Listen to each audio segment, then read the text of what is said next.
Hi guys, and welcome to the TruGolf Academy.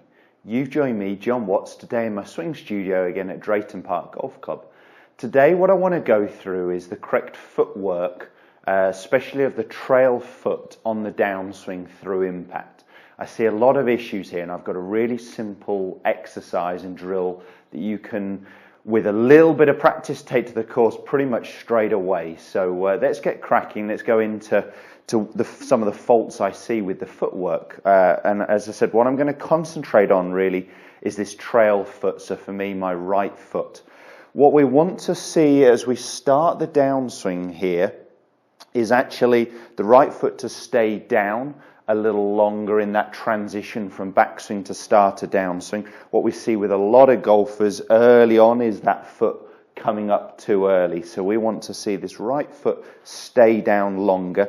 If we maintain the width, which I've talked about before, between our knees, or even increase it on the downswing, that right foot, that trail foot will definitely be staying down. So the move we're really looking for is the trail leg to hold position, the lead knee to be pushing out and starting to move a little bit round to the left. That applies some pressure into my left foot, okay, into my lead leg as I start the downswing. So the first move of the trail foot is very little, okay. We want it to stay pretty much static until this sort of halfway down position here, where we're looking for the right foot to be pushing off, rolling as our hips are rising and rotating to the left. So again, I've talked about the role of the hips. If we get the hips working correctly, the trail foot should be working correctly also, and vice versa. So in the first move at the start of the downswing here, the trail leg doesn't do a whole lot. The knee stays where it is, the foot stays planted, a little bit of pressure is moving towards my lead leg. And then at halfway down, as our hips are actually rising and rotating to the left, the feeling is that we're pushing off this right side, our trail foot. So my foot is pushing forwards towards the target. If we get this right foot, this trail foot coming up too early, it could cause a lot of extension early on in the downswing. The other faults that it could cause is if my foot comes up and starts going towards the target early, there'll be a big lateral shift. So we really want to see at the first initiating move that the trail foot stays down, my head stays very centered, there's an increase of pressure towards my lead leg, and at halfway down, we use the ground, we push off this trail foot, and that's allowing those hips to really rise and rotate.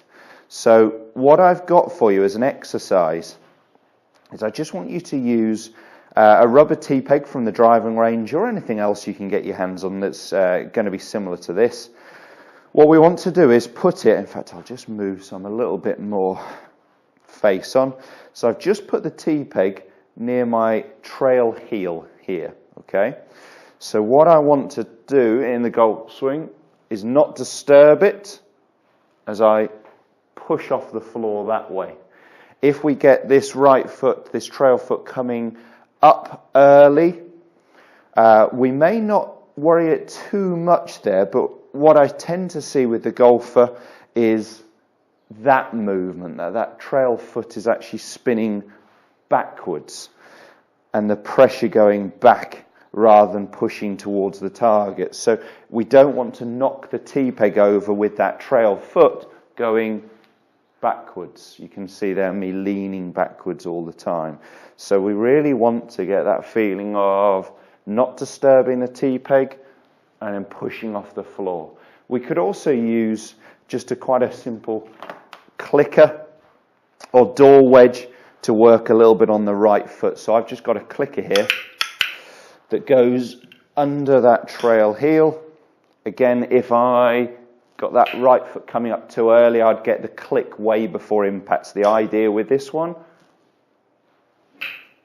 is that the click is nearer the golf ball. You could just use a door wedge and try and keep down on the door wedge and then feel like you're pushing off it. So we can use a door wedge, a clicker, or just the driving range tee if your fault, if you get it on video and your fault is for the right foot, the trail foot to be spinning backwards, and you find that too much pressure ends up on your back foot, on that trail leg, then really using that T-peg to feel like you're pushing off is going to work great. Let me go ahead and try and hit one or two. I'm going to put this T-peg in place.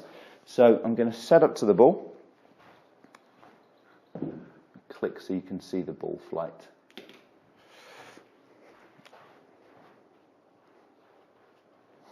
So in position, and then I'm just going to put that T-peg really close to my trail heel. Push off the floor this way. Okay, let's give it a go.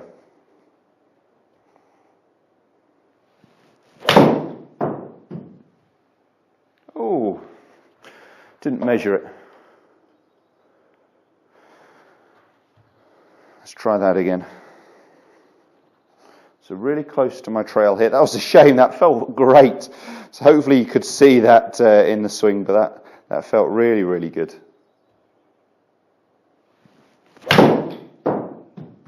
There we go. Definitely didn't disturb that T-peg. Definitely managed to get that feeling of keeping my right foot down a little longer and then pushing off the floor with it towards the target. Ball flight just started right and stayed out there. But strike efficiency was very, very good. So I think it's going to be a relatively centered contact. My path was good. The reason it stayed out right was just the club face was a little bit open, but the rest of the numbers, the rest of the data looks pretty good. I hope that video's helped. Hope those exercises help.